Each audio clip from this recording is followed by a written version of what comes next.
is if they can push a laning advantage in 2v2. I definitely do take Caitlyn over Twitch in that straight up 2v2 laning phase. I think it can be pretty powerful. I know you're smiling at me. I know it's Bang and Wolf here. That's what I'd say, baby. I'd take Bang Wolf. But I mean, that's you have to look at the champion that they're playing and the advantages they can get. Yep. Of course, going up against SKT, you have to play with nameplates off. You have to know your composition, strengths, and weaknesses and play around. All right, we are about to get on to the rift. WE versus SKT here, our final game of day 2 group stages. We've had some fast games, long games, but definitely a lot of kills in our games across the board as teams have been trying to figure each other out, size each other up for what is in the days to come. Even though these are two legendary organizations, they have never faced ever since Faker debuted. So the traditional SK Telecom lineup has never faced Team World Elite, because the moment that the LCS, the LCK, and all those systems came around in 2013, WE had already started their descent. So this is in very much, in terms of orgs, a dream match that we've been denied for many years. Well, you're not dreaming anymore, obviously. I could pinch you, but I won't. We're in the game. And we are about to light things up. The crowd is ready. I'm surprised we still have a roof on the arena here as we get in. 2-1 WE versus 3-0 SKT. This is actually where they killed Faker off last time. So the blind Karma Q, they're hoping that Faker is actually waiting here. So this was a research level 1 that they were trying to pull off and capitalize on from earlier in the day. And I think research is an important thing to touch on when the action is largely dissipated, because it feels like SKT's level 1s have been very defensive consistently. The defensive fan, it feels like my reading on metas is whenever the meta shifts, everyone just stands out. So I don't know what the meta is. This is the most offensive, the most percentage play. Whereas SKT, you know, famous for invading, getting information, very little information gained with defensive fan. I do agree, but that said, I think this is the most risk-averse strategy that you can take. When you are the best team, you are probably willing to just go kind of just even on that. You know, you don't necessarily need to do anything too crazy. One thing a little bit interesting here to me is actually Faker taking a cleanse.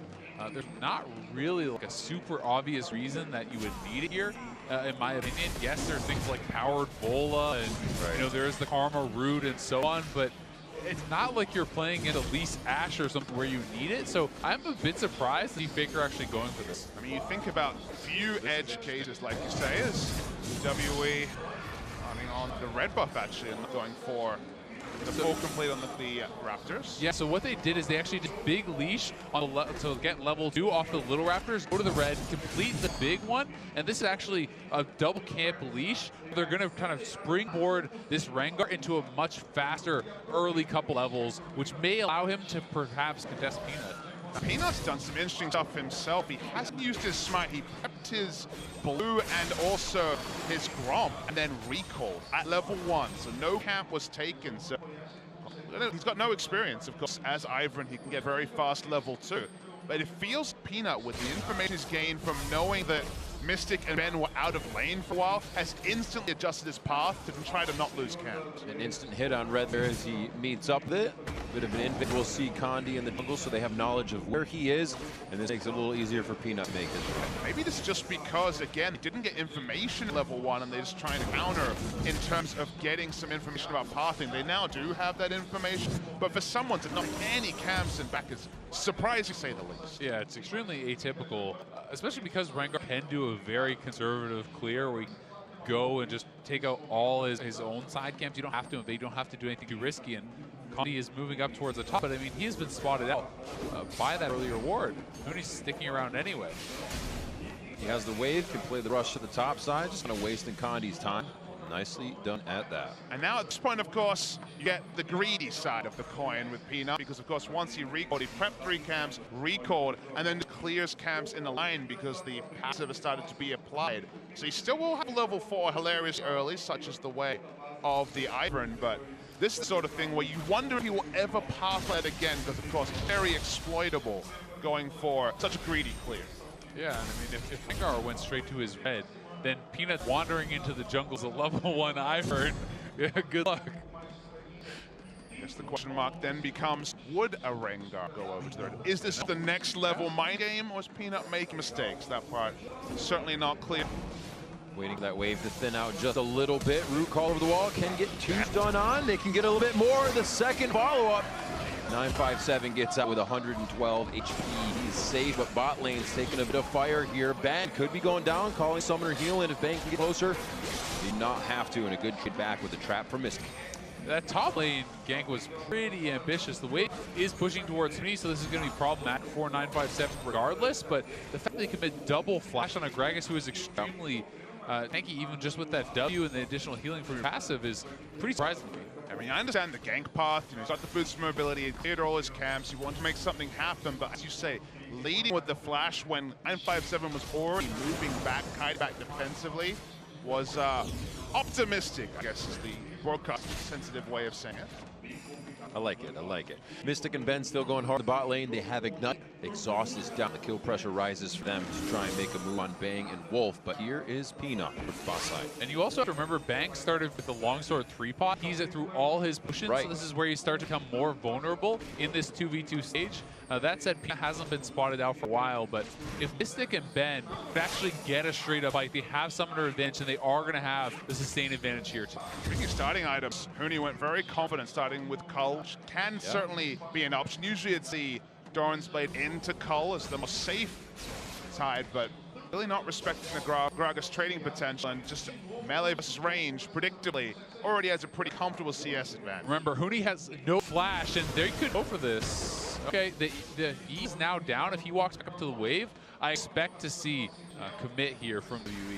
Now, a control ward was a really big commitment of its own. This is basically saying, hey, I've got my jungler up top, so Huni has been largely respectful. Nice dodge. Thundering Shuriken back to say knew what was going on, but as you were saying, the control ward may be giving up a bit too much of the aggression. Ben moving forward, still trying to work off this exhaust down, but Wolf staying up. One more headshot, another one coming in. Wolf's gonna get the Summoner heal from Bang, stays alive. Actually split targeting there. Mystic started off on Bang and they used Ignite on Wolf, then he swapped over. Had Mystic committed to the kill on Wolf from the start, they surely would have had the first blood there, but either way, they do get 2v2 advantage, and this is what I was looking for from WE's bot lane. Yeah, playing to their lanes, as you say, playing to the picks. It's just the one part where they really did have supremacy in terms of early lane trading. A lot of tools used by SKT, everything down. Not the flash on Bang, but as you say, you'll wonder what could have been, because it probably should have been first blood into V2 lane. This may be first blood though, as Huni has no flash and Ranger's here. Right back, not empowered, can only slow him up, but it's gonna be enough. First blood to 957. So well orchestrated by 957. He's waiting in the rush, hits the perfect ultimate, able to get in front of Huni, so there's no way for him to rush out of there. And very well played by WE, punishing the overaggression from SKT in that earlier top lane gank. Exactly, investing your flash aggressively is that you can certainly be taking down Condi very fast. Farm until level 6, not quite sub 6 minutes, but certainly there. But every skill shot registers exactly as needed. Beautiful stuff from World Elite. And so far, I still remain to be convinced by the Ivory on the side of SKT, specifically Peanut, or WE, looking in the early game like they did earlier today. I definitely agree, but you know, with the advantages that Huni had, this is kind of just pulling things closer. This is not blowing top lane wide open, and unless Condi is going to continuously go up there, Huni will win this 1v1. So despite the first blood going over to Gragas, this is kind of more of a stopgap than really blowing this matchup wide open. I mean, that's so much CS already. The Bilge Water towards Blade the Ruin King is completed for Huni. The item timing to that point, certainly pretty happy. Speaking of happy, Frank will get his first blue buff of the game. They're already starting to focus that top side to make sure Huni is getting exactly what you say. No actual wards go in when they steal the blue, but Faker now up a bit, and we'll see if they can defend theirs as it comes up shortly. The other thing I really do love is the actual pairing of a ranged top laner with an Ivern on red side. When you do this, you can donate red buffs over to your top laner over and over. That is ridiculously good for Kennen, but here comes SKT. They want to try to contest this blue buff. Very early pings. Faker and the team knew it was happening right away. Shie just missing the bubble. Condi in a dangerous spot. It looks like they have to give this one up. They get all the little escapes that they need, but can they continue to leave this? Shockwave forces the flash on Condi and to Ben. Double flash, certainly a good reward there. They didn't lose their blue buff either because the timing was on point on the rest of the SKT team collapsing. So a lot of pressure going to be relieved in bot lane. It's going to be very helpful there. It's no longer have to expect flash ignite. Turning to bot lane, trades of course will continue. Remember now, it's Ben without that flash, so this is something that could be capitalized on. You know, as Wolf gets 6, if Peanut wants to come down, the Lulu could be easy pickings, but looks like Peanut wants to go upside, grab that red buff, look for it to go over to Kennen to really start to abuse this matchup, and I think it's such a strong pairing. Ideal timing was to be after he shopped and got his cull purchase in. He's only 15 CS away from that, but efficiency of the pathing from the Ivern is more important, so asymmetrical match certainly will be helping SKT in this particular regard. Just returns to top lane, and 957 won't be able to go the Rod of Ages, the triple Doran's Ring. He is halted in many ways. Build path is always a bit more frustrating when you're dealing with physical damage, because Spirit Visage, of course, has so much double dipping for the tank rush. I agree. And, you know, Huni's itemization is so straightforward and so easy against the Gragas. Blade of Rune King, Wits End, both incredibly powerful against this guy. And mostly what he is going to want to do is just build for the 1v1. It's not as much about the team fight here for Huni on this Kennen. 957 doesn't have the luxury of just building for a pure 1v1. Think of the shielding on the side of SKT to empower Bang, but also its disengage, also its utility to get them away from a hard engage like the Rengar ult. So there is a lot of safety. Set a trap here. Oh, nice flash from Peanut, dodges the empowered Bola from Condi. But they do get that out. So Peanut, we see continuously being pressured on this Ivern jungle where he's usually one delivering that medicine. And Condi does have his ultimate up now. They did not expend that to actually blow the summoner. So they are looking here on the bot side. They want to try to collapse and perhaps push down this early first turret. They have great wards. They'd see Fig coming right across blue if they were a 2. Condi's going to be hanging in the jungle. We'll see if they engage. They'll be found every possible pathing, and 957 has excellent teleport ward. Knowledge there for SKT. There's that teleport. Sometimes you got to wonder if it took too long to engage. Tidal Wave comes out. He stopped the TP. While both on and Bang going to get the damage from Condi. He goes roar on him with the empowered, and now Bang's going to get himself killed by minions. That kill goes over to Bang, but he goes down as well. Now Faker coming in on the Xie. Will they be able to get the kill? Mystic and Condi seem like they make it out. Great minion wave to help them, and they may be able to get a few shots onto this to make it a 1-for-1. First turret trade. The thing you kind of give up when you go for the Ivern is a lot of these skirmishes are going to be lower damage. You're going to be unable to turn fights. That's certainly on Lee Sin and other picks Peanut will be able to do. Still, they posture pretty aggressively, and SKT do lose out. Yeah, and until you would have that Twitch at a strong point where you just keeping him alive is enabling him to really crush people down, then you're not worth as much in these fights. And I think WE making a good play here with the Rengar ultimate up, Summer's down, they're able to force, and this is Huni stopping with the ultimate. I do believe on 957's TP is able to just walk right out too. Have to commit his flash. Eno did use it afterwards, as you can see at the bottom of the tooltip. But yeah, Peanut is on the utilities, not able to get in and skirmish. Baker's turn on doesn't fall, but couldn't get into the main lines either. So it's not Blade of the Rune King. It's not really the damage timings yet for Bangin. SKT lose a couple of skirmish in a row. Yeah, despite it being the Bang Wolf bot lane, Ben and Mystic are matching up and more than enough for the challenge so far. Heavily ahead in farm. They knock down first turret. They can start to rotate around, and that means that Gragas gets out of this terrible matchup in the 1v1 against the Kennen here too. So a lot of wins for WE, and they're putting together a lot of pieces that they would need to for possible win. I mean, not often are teams in first rotation over SKT dictating lane assignments, but when you take the bot lane turret first, you can kind of try to exploit the Kennen. Now has to rotate down to the bot lane. You're on the front foot. You're allowed to open up gold. You get access to extra minion waves. And WE, the first team to have a pretty good goal lead. Again, only a couple of thousand, but it's the ordered fashion. It's the fact that there hasn't been any side steps that are really exciting if you're a WE fan.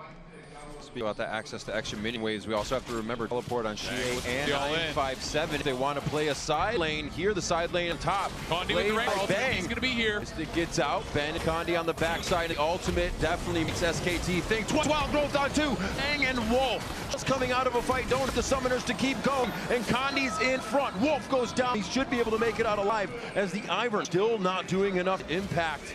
And now Bang trying to get into the rush. Use the hide with Faker. And the shockwave could come in. The turnaround, no kill hit. As the shockwave is held, they are still to get one now. Shockwave goes to Mystic, and the fight follows up as SKT's waiting for it. TPing on, does cancel, was TPing onto Daisy, so backs away. Flash auto attack, enough to get the kill. Speaking of flashes. Oh, Shea does not want to stop. The blue buff is there to continue the damage forward. And Bang's not going to be the one to go down. Can they guess it? Yes, they can. Ben picks that one up, and bot lane is a fight between Huni and 957 that's going nowhere. And so far, Condi has been more than a match for Peanut in this game. He has been in the right place at the right time, able to respond with that Rengar ult. It comes crashing in, using that Lulu Rengar combo, and picking up some more kills. WE is really playing strong in this game. And all SKT really has to show for the early game is the CS advantage for Huni on the Kennen. It's countered by a massive CS advantage for Mystic over. Bang opens up, but he's a level behind. He hasn't been able to get anything going in the laning phase. Basically goes 50-50 with the laning trades, but the moment Rengar ult was popped and the Wombo was there, SKT were on the back foot. Peanut again trying in mid, still playing decent Ivern, just not having the Peanut impact we're used to. As he gets him back 1-0 and 2, as he helps the team control some of the lanes here, and Faker goes to the top to start dropping these turrets. And to be clear, SKT is not in trouble by any means in this game just yet. Have an extremely well scaling composition. They have some lane advantage later in the game. They have the stronger hyper carry. So they have a lot going for them. It's just that WE is really making them work and keeping the game very, very close. It's anyone's game. And making them work is not something you can really Rengar ultimate coming up for Faker. Oh, he is getting pinched on this one. Ball to the top side. Death comes from the bottom as Condi picks up another one. 3-1-1. 957. A troublesome situation on the bot. Could he zero out Bang? Gets himself to the turret. Bang takes 2 shots. Heated up. And now WE 957 tries to dance around, but he is danced down by SKT. Greedy passing on both sides is going to be rewarded with turrets. It's a 1-for-1 trade. Be more gold going globally on the side of SKT with 3 people attacking, although WE going to walk up as well.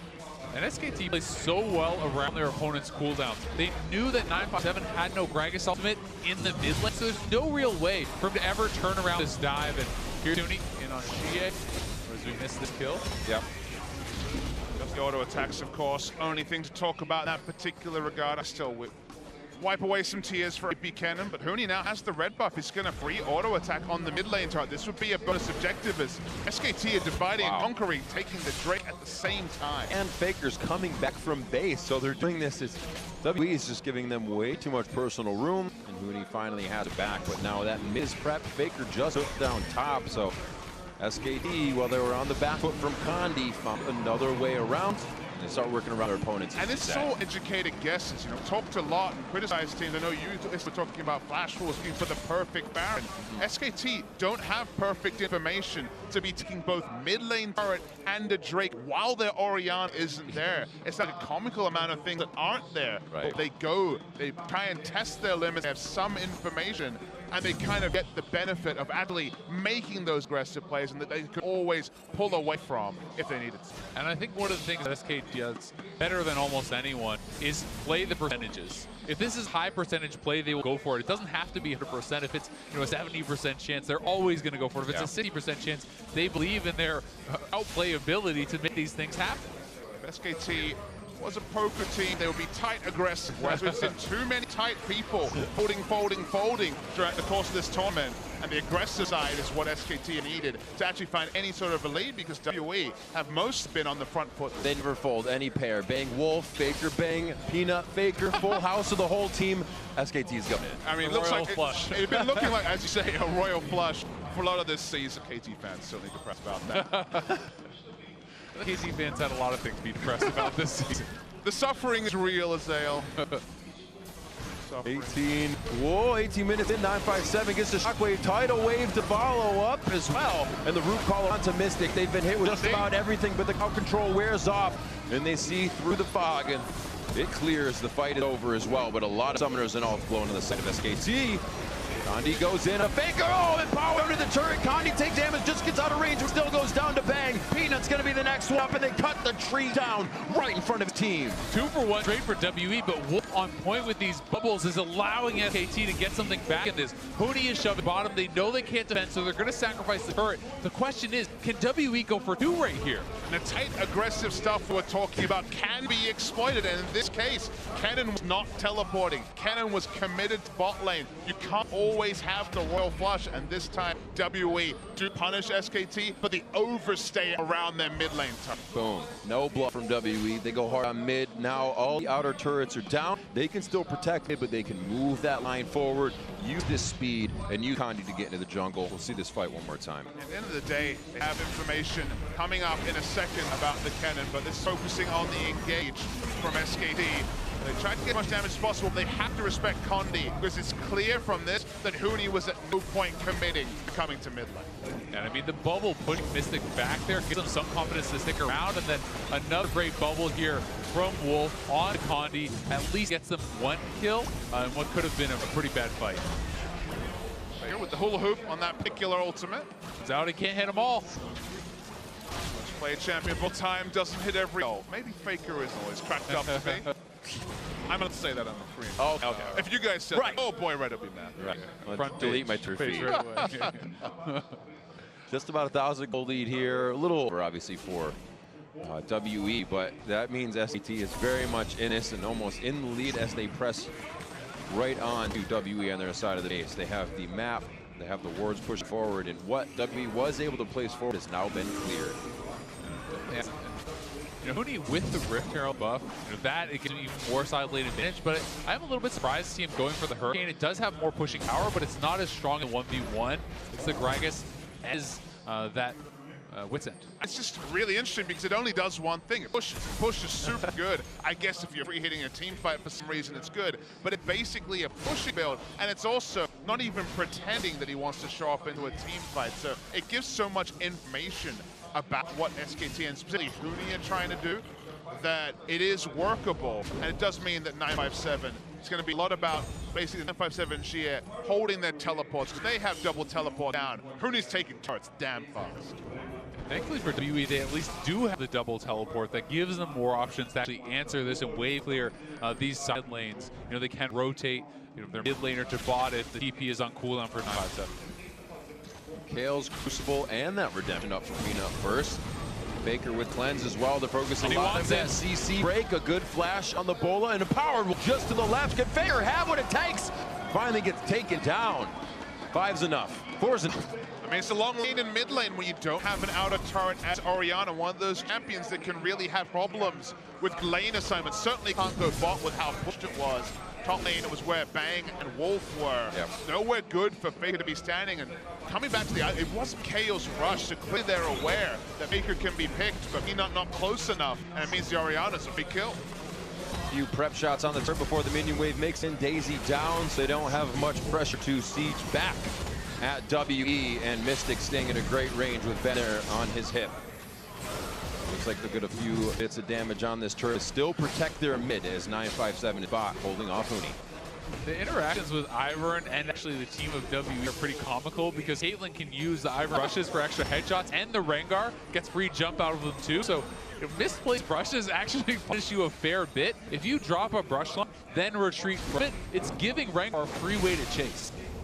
Coming back also to the itemization, you can see 957's actually winning health trades with a Rift Herald buff cannon, which lets you know that definitely the itemization hasn't been focused on taking down 957. He'll back away, but remember the picks that we're seeing consistently onto Faker, it feels like one person from SKT is dying every 3 minutes, aren't translating to objectives. And speaking of objectives, the second break score in the game's an Inferno. SKT have a lot of damage as they're rushing. WE is actually moving to Baron. There's pings up there. Does not look like they have the confidence to actually start it, but now they are going to as the TP comes in. It's so risky. They have a very low damage and want to turn around from the Baron, though, you'd have to think. They didn't also see that ward in the back hit. Their pink ward is too far up, so they didn't know that SKT had vision. SKT is here to contest. Huni TPing in. Mina on the side, looking to throw Daisy in, flashes in this one. Mina steals the Baron. Now the fight from SKT to WE. 957 looking to separate it, but he's already used the ultimate, and Daisy now splits the teams. His first hit are going to be the one that counted Condi, and she forced to flash out of the pit. 957 in the front. Mystic has shot from the side, but he's not putting in any damage just yet. As SKT finds the way into the fight, it's straight in, and Condi now jumping onto Huni. Could be the one they attack, as Huni, one hit from going down. Ben picks that one up in a very scattered fight that seems to not be over. need to keep on to Mystic, otherwise the formation and the brush means that Mystic may be able to turn a fight group. They're not. Peanut does this so often. Mechanics on point, picking up the steal on the Baron. And speaking of mechanics, you move that control ward an inch forward, and that play can never happen. That is the biggest deal. It's a misplaced pink ward, something that should have never happened from WE. They rushed it because they thought the pit was clear, and that pink ward, if that is a little bit up, Peanut has no vision, cannot make this happen. And WE with the Baron here perhaps had their way in to close this game. And you have to be certain, again, we've used that poker analogy a lot, but you can't afford to make this mistake when your comp is actually a slow one. Take Baron, it's Karma mid lane. Isn't going to be able to rush down, need the certainty that there are no walls there. And as you say, Sale, that might be the difference between a victory and a loss for Team WE. You don't get to make a lot of mistakes against SKT, and although WE, team fought this relatively well, and they do get the 1-0 kill, it's still Baron on 4 mid lane turret for SKT, and you have Baron buff now on the split push advantage, which really is going to unlock him to start knocking down turrets. They're able to still pick their blue, denying what should be SKT's resources at this point. WE could use it for a little bit more wave clear. Things are going to get tough. Ardents are built up on Ben, trying to get Mystic going even more. Condi still with the ability to make plays, but SKT is chomping down so hard right now that the plays are, if you will, unmakeable. But the game is actually being played on the minimap. It's the Cannon and the bot lane who now even has They're all collapsing. They're looking for Mallet and also the Hurricane. You're right, they are collapsing. But now not respecting it at all is Huni. Here comes the cavalry WE, but kind of split between two decisions, and they choose to back away. Yeah, and it looked like WE did not know where the rest of SKT was, and with them missing on the map, they gave them the respect, perhaps too much respect, that they would be in position and that Huni would be that far out without defense. But it's so comical when you overchase for a single kill, you lose turrets on the other side. Baron. We'll have back away for now, as this is where the action is at least. Bang looking for a flank. He's going to try to cut people off as they come to rotate over, and Huni with the solo kill on bot lane. Used it all, Blade of the Rune King and the kill. He's going to get hit by Condi. Now as the top lane pressure happens, Condi has to make this work, or he has to get back to defend the team. He's already back up over half from the minion wave. SKT is just going to crack the base here. Let's see if Condi can do it. If he locks him up enough, there it is. Had to get the empowered in, got himself to safety. Hexter gave him a little bit of help there on any of the electric surging. 10-7, 26 minutes in, SKT still making a lot of dents on the side of WE here. But all these timings are piling up. Finally getting a laning focus item and a Baron buff. Gets the solo kill onto Shia and finally does get turned around as she just walks up. The crit, 2 crits actually surprise him, and he goes down before the Karma can shoot again. And that is actually so poorly played by GA with Condi already making the roam down. You just have to wait for the Rengar to be there. Just do not let Huni run away. If he retreats, you move forward. If he comes forward, you retreat. And the Rengar comes, it's free kill. Then you can actually collapse and get something done. So over-aggression there from Shie. No patience on the play, and he ends up giving up the kill. Huni feeling great about his items. 500 gold into Elixir of Wrath as they start getting a little more power under their belts here. Couldn't get a full item, so he's just going to go and Elixir up.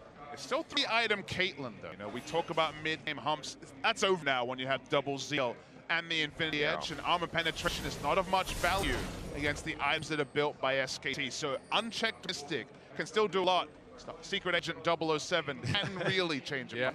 He certainly can. I mean, the fact that you pointed out there's not armor being built up, you can build the luxury items, go for pure DPS, and really shred through these guys despite the shields if left unchecked in the fight. We saw the Barons that he was left unchecked, but Bang coming in huge, doing over 1,500 HP to 2 members of WE. That means they have to turn tide, head back to base. And now they're going to go ahead 50 seconds on to Drake if they even want it. The vision's going to be there for themselves. Not the 4-1 expected. It's Orianna split pushing the entire time, so WE didn't necessarily have to flash defensively too many different ways. They knew that a full commit couldn't happen. Rengar just used for information. SKT will back away, but they continue to make these plays consistently, and they do have a teleport advantage, at least for Huni over 957, so it might have to be Jia once again matching up to Ken, which on first second with the last recent example didn't look so great. Definitely did. I mean, I think he should be able to wave clear at least with the Karma Q spam, but he certainly has no business trying to take a 1v1, and WE is moving down here. They're going to be caught off guard. That was faster than he would have expected. Peanut could be going down next. Redemption comes in. That was Wolves. And it looks like they're going to get themselves here. Bot lane, good pressure here. Also blowing ultimates would help with a Baron in 1 minute as topside is being worked by Huni. Yeah, meanwhile, it's definitely the sub-story here. Huni has those items and also the glimpse of the void. So these auto attacks gets almost completely dead. Oh, 957. Knocked in. Could get the resolve in from Xie. Actually hits a minion. They're not going to get enough damage in. Mystic with the flash forward. Not the flash forward. Sorry, Caliber Nat. There are the shots. Hits him with barrel and they drink him under the table. But the bot lane still being hit by SKT as they're just being so much on WE's plate. This is the pressure play. This is the lose-lose. The best teams will fall. They're going to look for an engage perhaps here, though. Condi does have the ultimate. WE does not want to let them escape. They're trying to corral them. Condi is playing it slow. Condi looking to get some stacks in. Uses the Q. Redemption for Bang to make sure nothing happens for him, as it looks like he's going to be able to get out alive. Condi very low, but Bang as well gets the shockwave, and that's the kill coming in for Faker. 957 over wall. They're looking for the low health, but everything is getting away. This is changing the mentality of WE, making them go inches further and costing them members. However, 2 for 2. An SKT make plays you wouldn't expect, opening up in melee range on a Rengar, trusting his Orianna, trusting his Nami, means they're able to eventually use Flash defensively on back after getting a beneficial trade. That is what separates SKT, making the aggressive plays around out of mid lane and Drake just about 10 minutes ago. And then in scenarios like that, where if you don't go offensive, as you say, Azael, you get collapsed on. And I mean, it's recognizing also, look how far away Mystic is. This is protect the AD carry comp. If the Caitlyn is not there, there is not threat on the rest of the members, and that gives SKT confidence to open up on Xie again. Great dissonance from Faker, giving them the range to get in room for a bubble, and Bang's kill, another one for SKT. And when the items come up onto Bang, it reminds me of that LCK final where you saw so often Bang opening up super aggressively on guys. He knows his damage output, goes back, adds on Infinity Edge if you don't mind, and suddenly he doesn't respect anyone on the side of WE. Yeah, I mean, if you get a good ulted off with Twitch, now that you have the IE, a couple crits will shred through pretty much anyone in the backline. And we were looking for gentlemen's agreements. Turned out the real gentleman's agreement was no one building armor, only a Sunfire and a little bit of armor on 957. So we got through super high damage hypercat. SKT forcing the air, and Xie is dead. Does have his TP. We could join the fight, but they're going to go for it. Condi's looking to clear this war, but he's getting himself the wild growth immediately. A lot used in defense. Obviously, SKT will turn the fight. Account to Condi coming in from Bang. And the team gets quite an assist on that as they continue to rake up the gold.